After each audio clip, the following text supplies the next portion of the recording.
Okay, welcome everybody. This is Linda Paquette. I'm reading for Conversations with God Book Club. It's Sunday the 29th of September.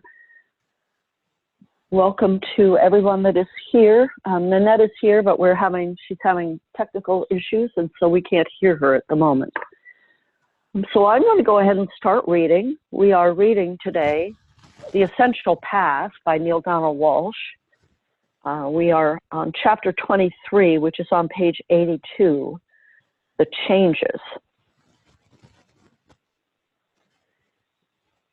It may be intriguing to say that making one decision could change everything for the better, but every thinking person would want to know more about that.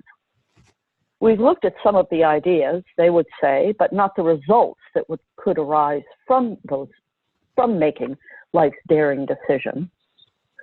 Honest skeptics would ask, what would be the on-the-ground outcomes if we reached critical mass in deciding that we are all spiritual beings, one being? How would this look in real life? Without stretching my imagination even a little, I can see these possibilities. I believe that in our social constructions and conventions, we would find ourselves leaving and ultimately voluntarily dismantling and disavowing exclusive groups, vested interest organizations, government agencies, and all other societal structures and configurations that curb people's opportunities, segregate people's agendas, separate people's futures, limit people's rights, proportion people's benefits, restrict people's access, place opposition above cooperation in people's political undertakings, or generate adversarial, attacking, or injurious energies in any of people's activities. In short, society in general would adhere to a new and enlightened motto: ours is not a better way, ours is merely another way. It would emphasize that there is more than one path to the mountaintop, and that the idea in any highly evolved civilization would not be to get to the summit first, but to get there together. An advanced society would recognize that while it can be wonderful and effective to gather together under the umbrella of shared interests, to do so in a way that systematically eliminates people from participation based on race, religion, political persuasion, age, gender, or sexual orientation would be antithetical to the very reason for wishing to create a collective, which would presumably be to produce the most congenial fellowship, the greatest opportunity, and the highest good for all. Thus, society would serve its highest purpose and its grandest function, to bring us and to keep us together as a species. I believe in our religions we would see the end of the seemingly endless competitions for human souls. Religions would stop insisting on portraying themselves as the one and only path to God. They would assist people in finding their own personal path, but they would not claim to be the path. And they would cease using fear as their chief tool and their primary strategy.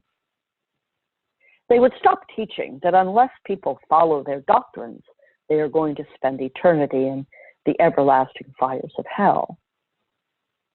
They would be a source of comfort and guidance, of ever-present help, and of strength in times of need. Thus, religion would serve its higher purpose and its grandest function, to open us up to the possibility, the practicality, and the presence of God, as well as the presence of God. It would be to it would be made clear that God's gifts are instantly available to everyone, without us having to yearningly hope, like children at a candy store window, for that which we wish we could have, but that seems out of reach.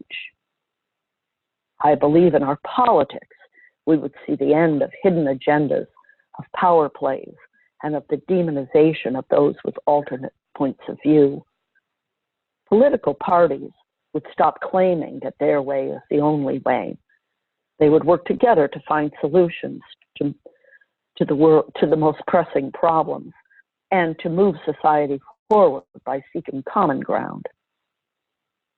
They would seek to blend the most workable of their ideas with the most workable of the ideas of colleagues holding differing political positions. Thus, politics would serve its highest purpose and its grandest function to create a process for cooperation and collaboration in improving the lives of citizens everywhere.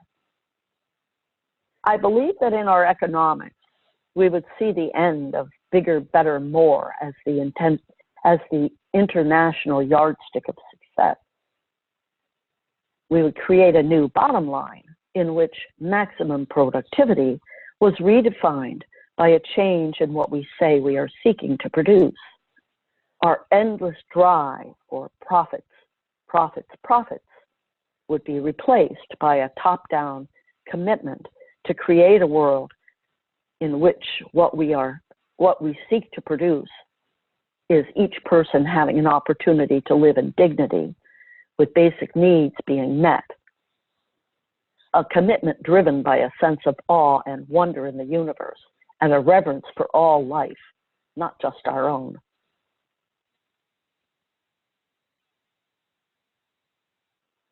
Thus, economics would serve its highest purpose and its greatest function to offer a way for members of a species to trade with and to serve each other through a process that allows the good of the whole to flow to all, with no one left behind to struggle and suffer and die while others roister and revel in more than could possibly needed luxuries.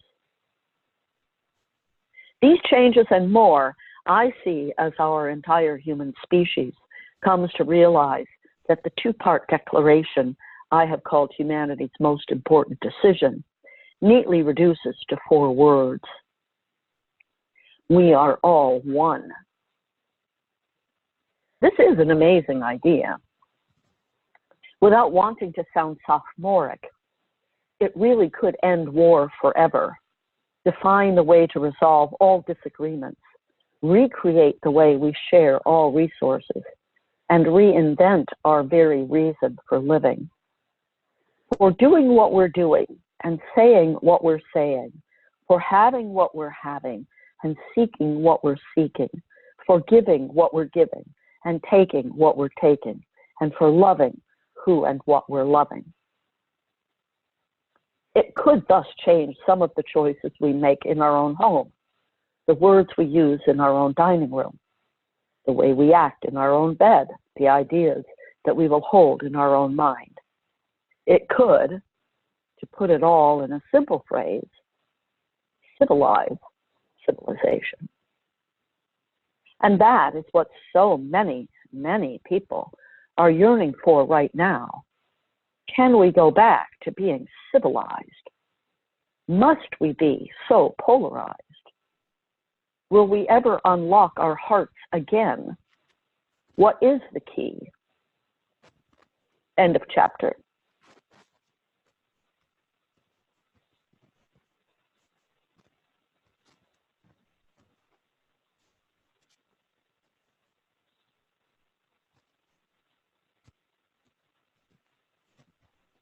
Anybody have any discussion?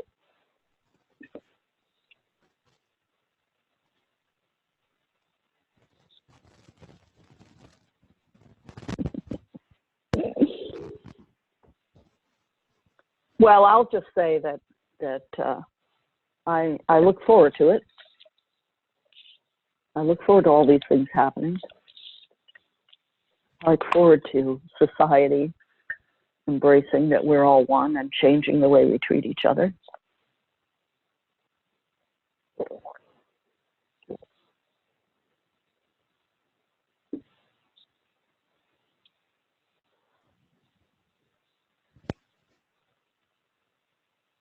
Anybody else have anything, or should I keep reading?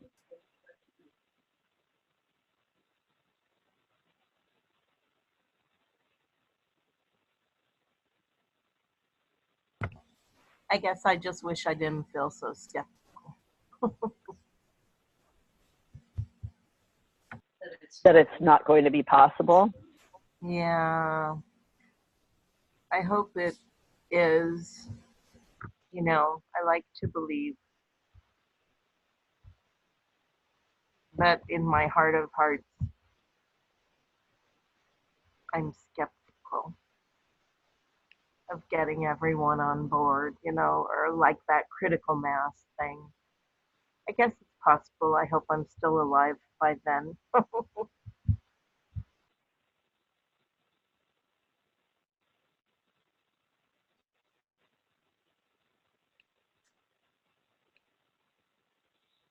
I think what CWG tells us is the idea is to see it as it's already happened, actually, that is how we're living. And we need to live that and see that ourselves each day and live it as if it has happened, or we are living it now. That's my take on the message.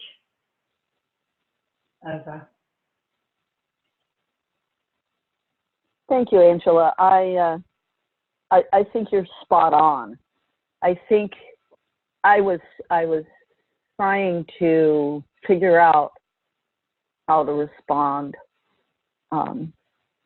because I think that when we're skeptical or doubtful, we're creating that. We're creating the resistance to what we actually want.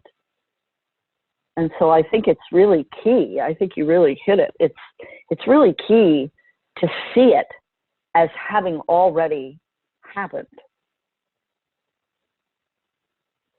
It is what we're headed for, and I think that it's really important to have that faith.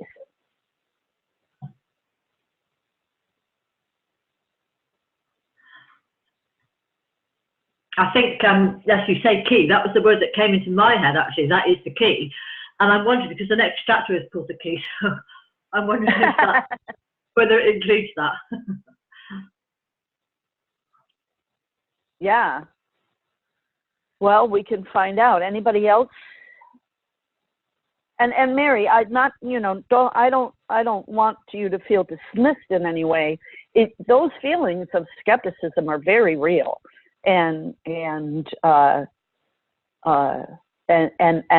I mean, I think this is why we're doing this work, because those are real feelings, and yet where we want to be is somewhere else, and in a place where we know that we're all one. And I mean, I can relate to that skepticism from this summer. This summer was a very difficult summer for a lot of people. And, the 3D world was presenting us constantly with, and continues to on a daily basis, with things that just don't look positive. They don't look like we're headed in the right direction. They don't look like we can get out of them. And so to be able to hold the faith that we are and we will, and that it's happening, it's a very genuine struggle, not to minimize it in any way. Absolutely, Linda, I agree. I mean, I'm skeptical myself, but what I was trying to say is we need to remind ourselves, and being here in this group absolutely gives us the opportunity to remind ourselves. And of course, I'm talking to myself here, and I'm reminding myself, and of course we're all one, but yes, is to bring ourselves up and remind ourselves that is the way. Thanks, Linda and Mary.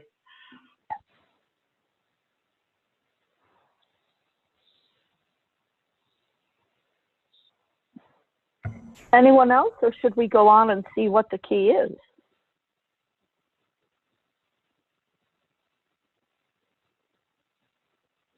Okay, I will go on. Chapter 24, the key. As wonderful as all the preceding may sound, there could be one final stumbling block to the way of some people fully embracing the idea that we are one with all others in the world. Are we one with those who have done terrible things that we would never ever do? Are we to accept that we are unified with those who do the opposite of everything that we call good and loving and humane? Even if the idea of our oneness reached critical mass and we created a society where horrific behavior would be almost entirely eliminated, what about the very few among us, the tiny minority, who might still act in such ways?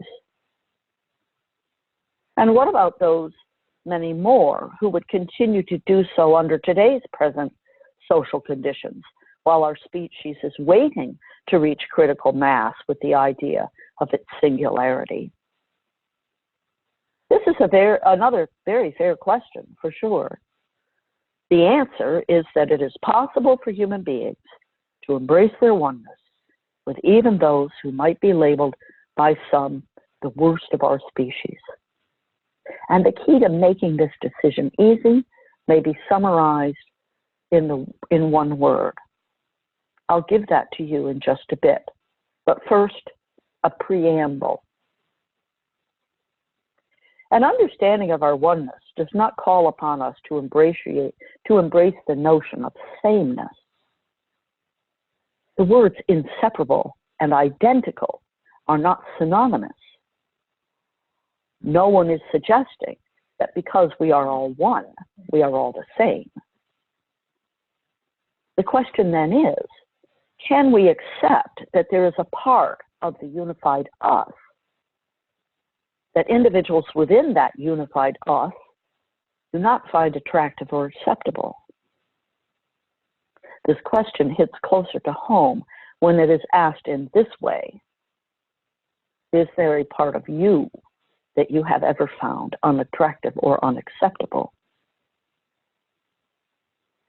If your answer is no, then you might have a difficult time embracing the notion that other people who exhibit behaviors that are unacceptable to you are one with you, and that you are one with them. Yet if you can remember a time when you have done or been something unattractive or unacceptable, then you may be able to understand how a person could do even horrible things you would never do. And you can begin to consider the understanding of Capra and many other physicists who tell us that everything is one thing, even though everything is not the same thing. A spiritual teacher of mine once put this into a marvelous perspective when she invited me to bring to mind those whom I judge to have acted in horrible ways. She challenged me to ponder how I think those I've judged might answer if they were asked what she called life's most compassionate question. What hurts you so much that you feel you have to hurt others in order to heal it? When I explored this question deeply, I found the key that opened me to seeing others in an entirely different way. Because the question presumes that at the root of every person is inborn goodness, and that this is the place where we are all one. This is the part of each other that we share. If others have stepped away from this part of themselves because of their pain, that doesn't mean that this part of themselves doesn't exist. It means that they have lost sight of it, but not that they have lost possession of it. Here then is the key in one word: compassion. Suddenly, I found a way not to feel that I wanted to condemn others, not even those who have been what called the worst among us. It happened the moment I gave thought to all they must have gone through in their lives to lead them to so completely abandon their true nature and do what they did. It does not justify their actions, nor does it mean we condone them. But it does mean that we can understand them. Then we can rise above the urge to condemn and even demonstrate mercy.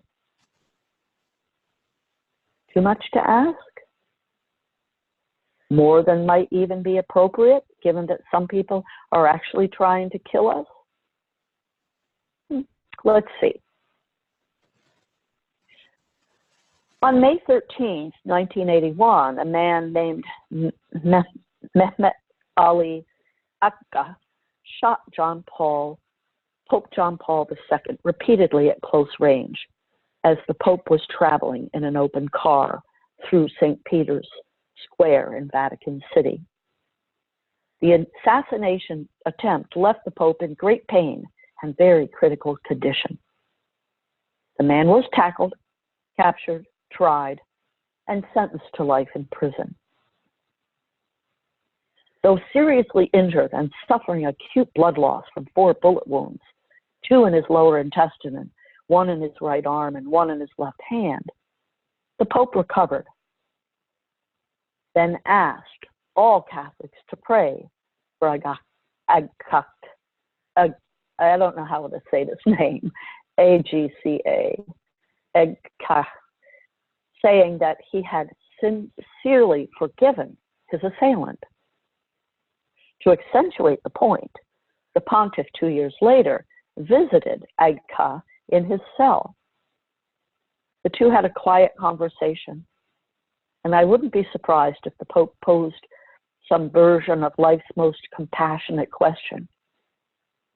Whatever was said, the pair became friends, shook hands warmly, and the Pope gave the man his papal blessing.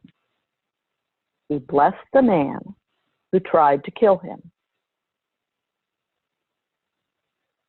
But I say unto you, love your enemies, bless them that curse you, do to them that hate you, and do good to them that hate you, and pray for them which despitefully use you and persecute you.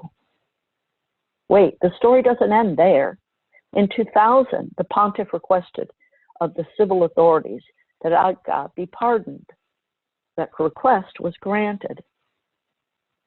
Many people might have found it difficult, if not impossible, to do what John Paul II did. That is because we are, as a species, so very young. As explained earlier, we are, on the scale of the universe, barely out of our infancy. Yet, as our species matures spiritually, we will come to a profound understanding that will allow us to experience even more clearly our oneness with everyone. And we will also see another enormous truth. Every act is an act of love. Hang on a second, I want to cough.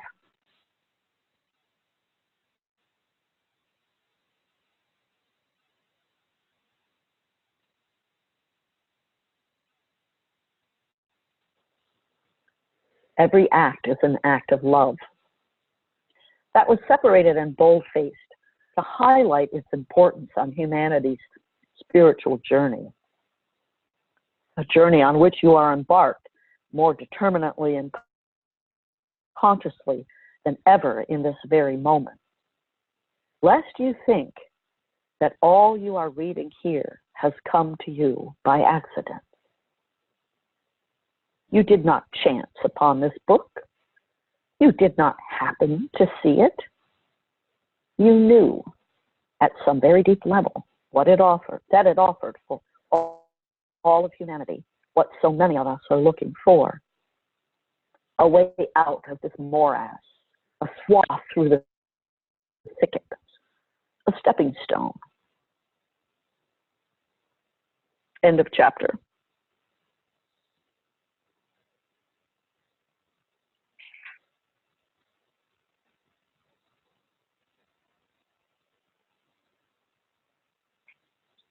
So the key is compassion. and recognizing that every act is an act of love.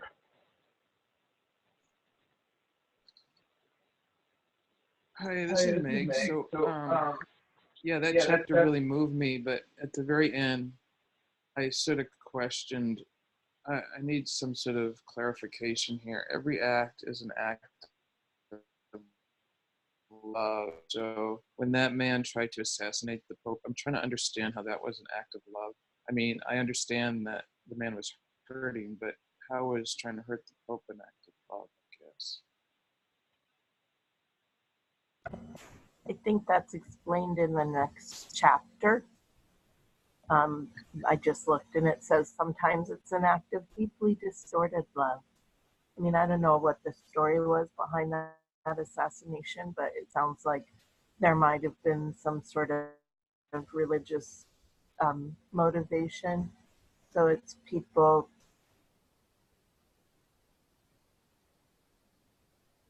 expressing what their love is in kind of that don't seem obvious.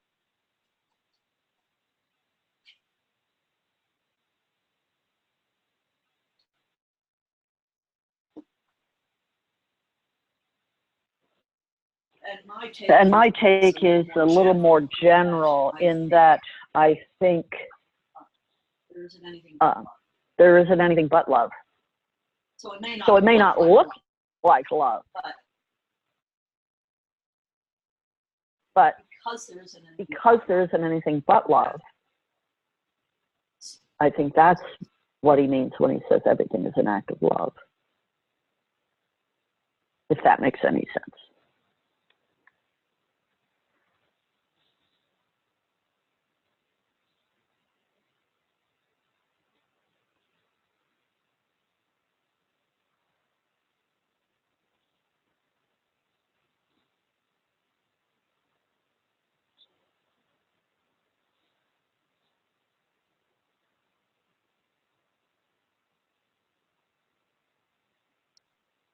I'll be eager to see what's explained in the next chapter. Thanks for peeking ahead. Shall I go on?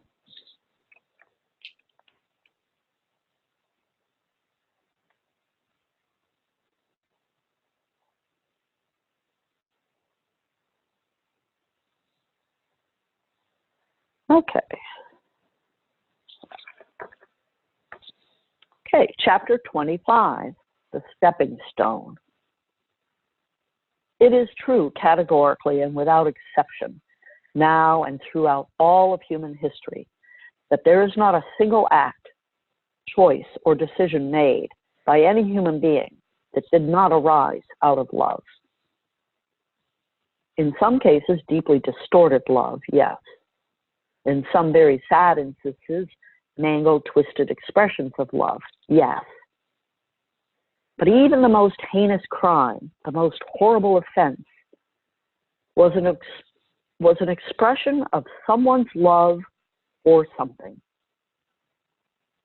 When explored deeply, the accuracy of this statement is confirmed. It is spiritual teachers who have told us love is all there is.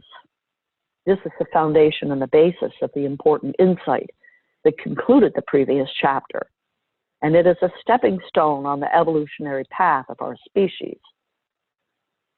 If what so many spiritual teachers have said is true, if the pure energy and the essential essence of the universe that makes up the whole of the universe is what is called in human language love, then all that exists must emerge from it and must be an expression of it. What then of fear? What then of anger? What of hatred? What of ego? What of violence and killing?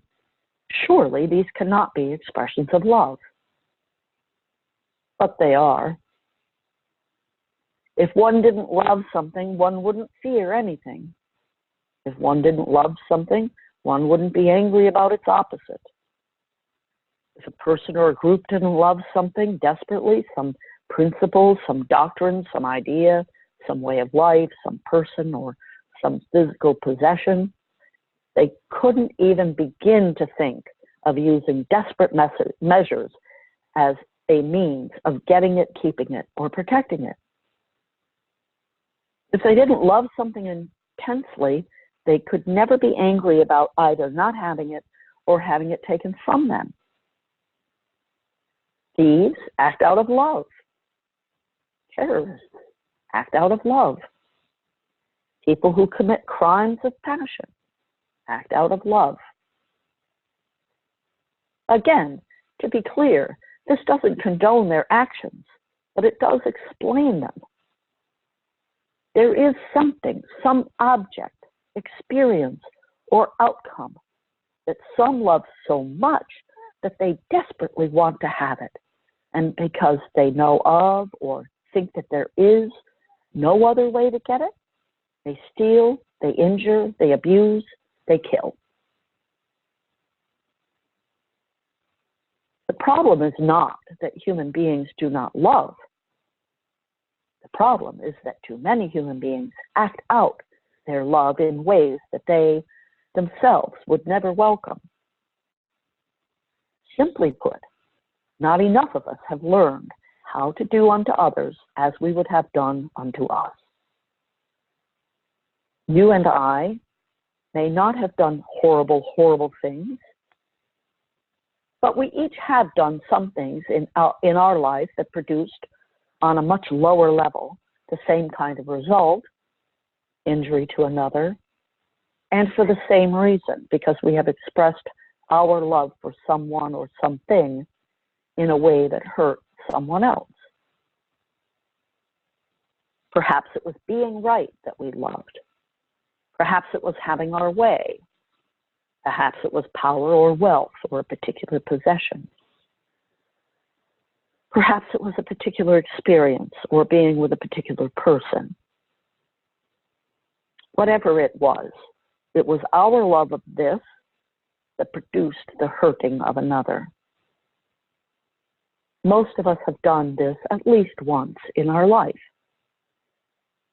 The only difference between us and others, other than the scale of things, is that we felt sure in the moment that we made our choice, that our actions were understandable, or at least forgivable. All's fair in love and war, we're told, in the earliest known version of that, the earliest known origin of that sentiment found in John Lyly's novel Euphrates, The Anatomy of Wit, way back in 1578. That's how long we've held that idea being all's fair in love and war. The point, love as the essential essence of the universe, is very powerful and can produce highly impactful outcomes. It is important then to take great care in our expression of love. Yes, it may sound simplistic and jejune to say it, but it deserves being said nonetheless, because clearly there are still not enough people who understand it. Just as nuclear energy can be used in a way that heats a city or destroys a city, the energy of love can be used in a way that heals or hurts both people and the planet.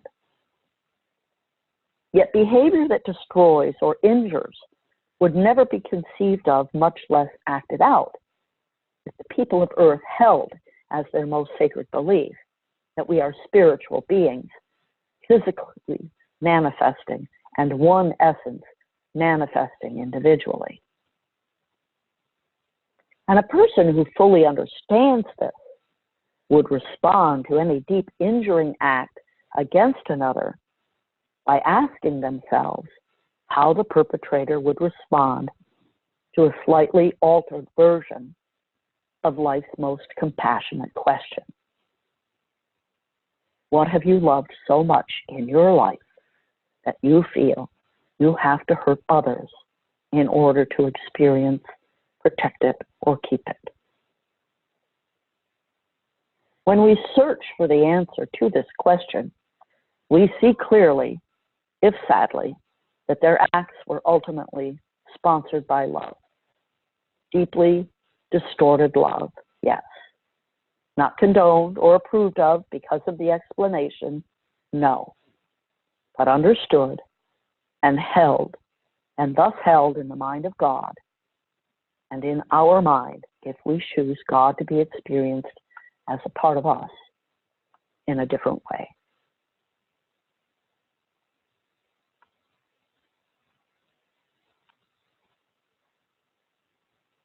End of chapter.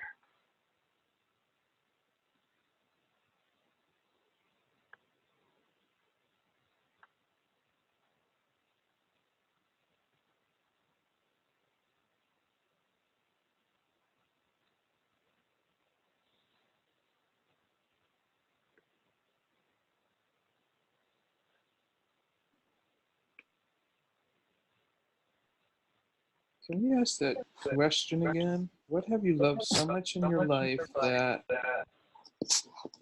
How's it go? Okay, let me go back.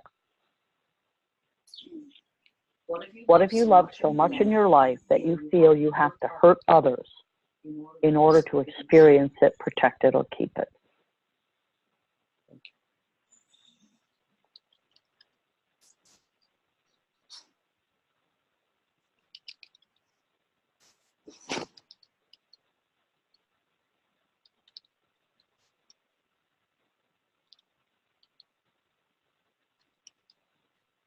I think that's a really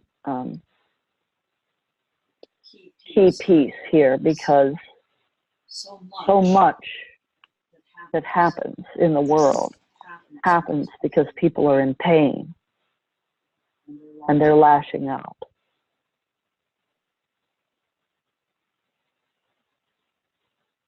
And they don't realize it, but that's what's happening. They're in pain. They want everybody to be in pain.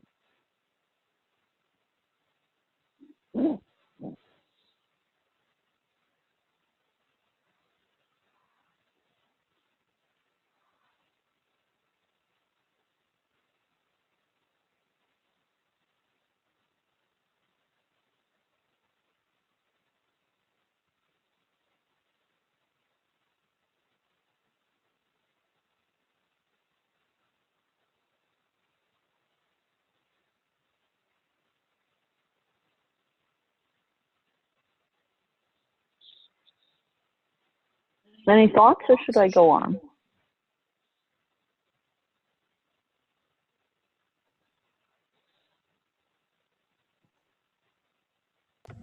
My only thought is that it was a great explanation that makes a lot of sense, and that what you said about people lashing out also makes a lot of sense.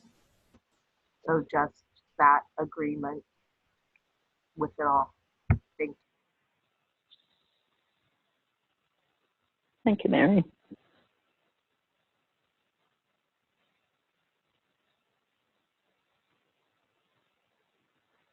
I'm actually dying to hear what Nanette has to say.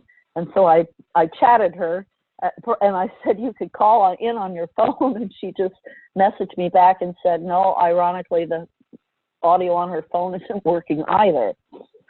So this is Nanette being a monk today. So let me read this next chapter because it is short, and it's a different way. Definitely excited to hear that. And then just a reminder at the end, we should talk about the next book because we're getting very close to the end of this one. Okay, chapter 26, The Different Way. Can our species find a different way to be human? Can we create a new personal ethic, a new personal expression, a new personal experience? Can the average person, meaning me and you, actually stand as an exemplar? Yes. All we have to do is solve the problems in our homes and in our world. All we have to do to solve the problems in our homes and in our world is to gather the will to do so. And that occurs spontaneously in species that understand who they are and what they are. There are such advanced beings in the universe. The earlier stages of their civilization's development, presumably the stage at which we are now, made their daring decision. They chose to recognize that the essential essence, which some of us call God, was the singular ingredient of which they were comprised, and never to think of themselves in any other way. The wonderful words of Maya Angelou come to mind here. When we know better, we do better. Humanity is now getting to the place where we are beginning to know better.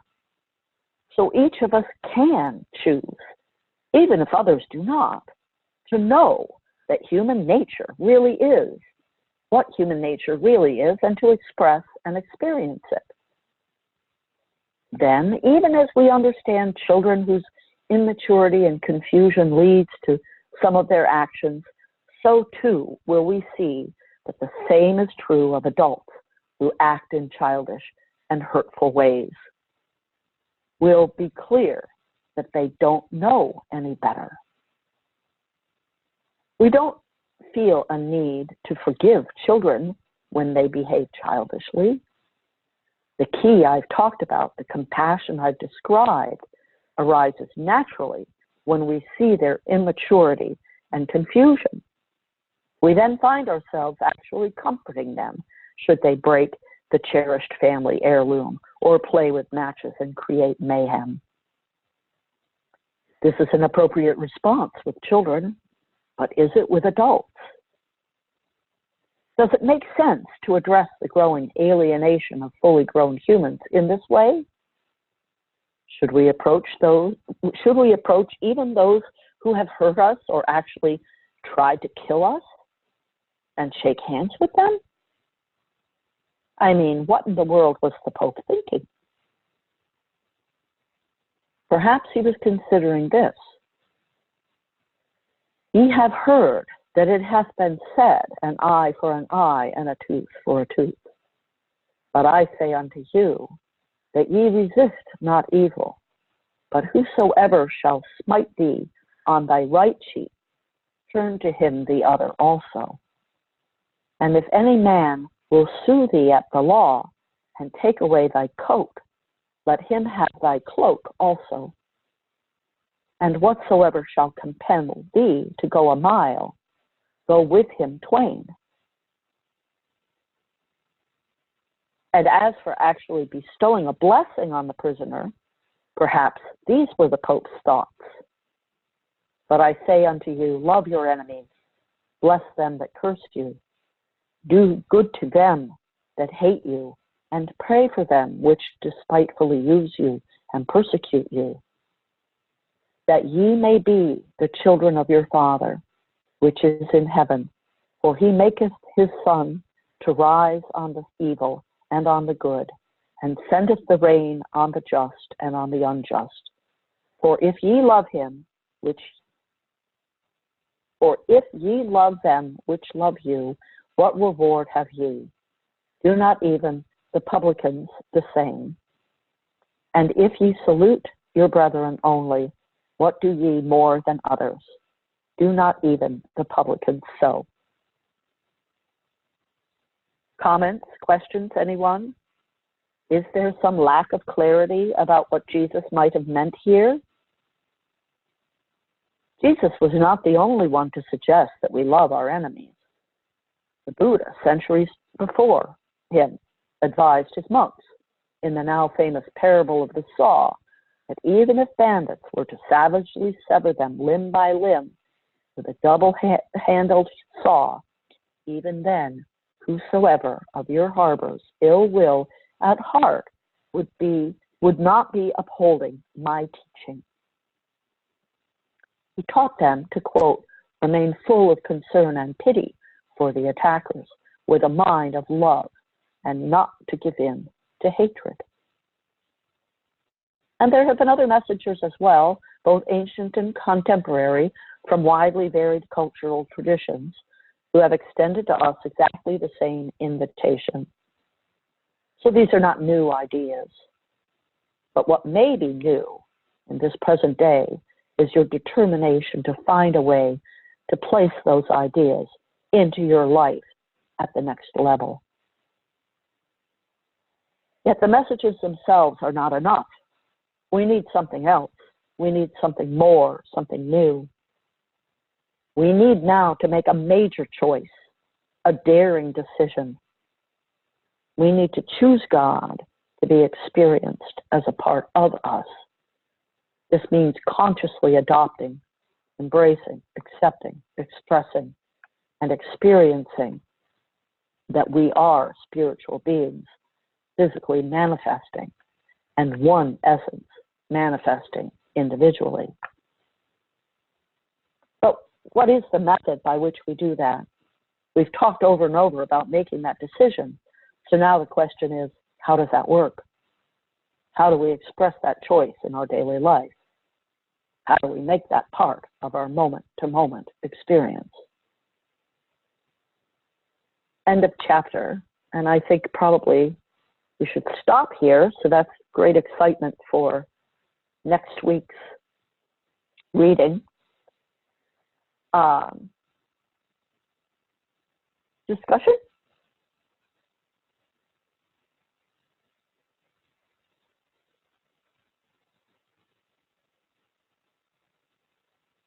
I have a suggestion, Linda, for the next book. I hope you can hear me, Nanette. It's Communion with God. No, we've done that one already, I do believe. And I have a note from her that the next book is Tomorrow's God. Oh, we've done Communion with God? I think so. Oh, Haven't we, Nanette? Yes. I think so. No,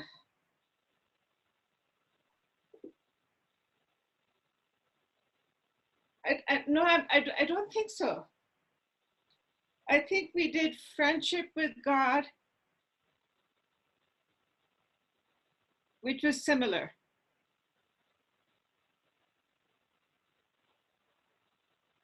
Can Nanette? Home with God. So we're on 2006. We've been reading them in order.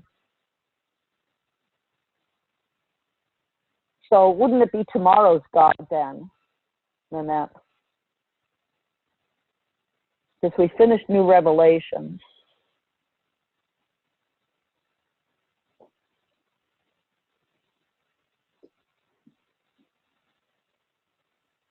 I'm looking at the list.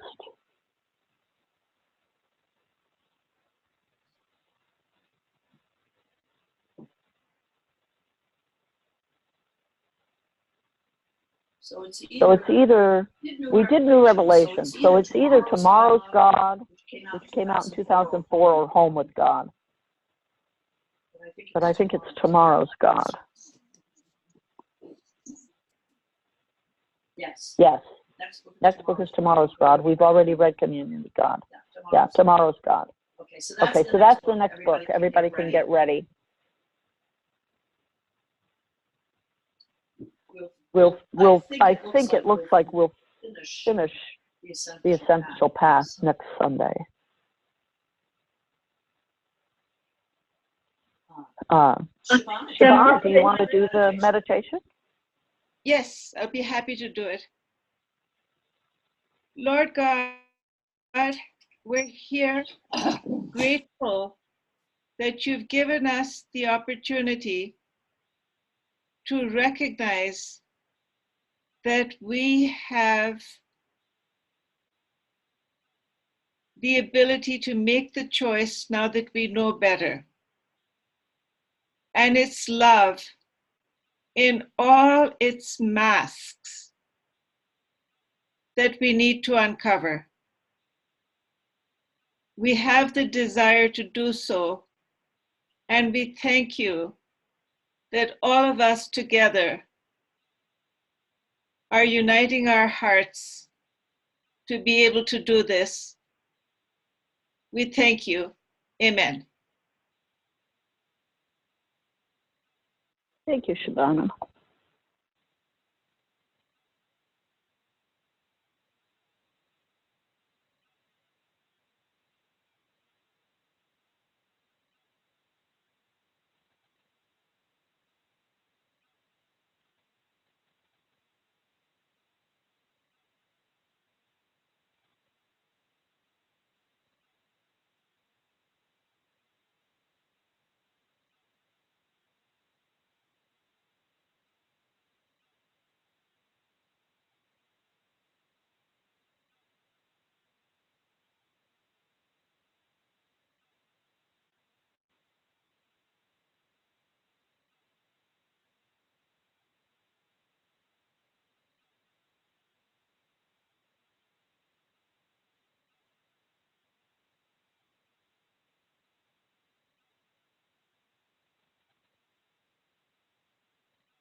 Thank you, everyone.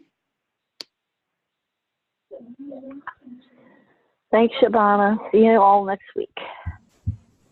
Thank you, Shavana, for love in all its masks. I think I will be using that concept a lot. Like, where's the love when things look really messed up?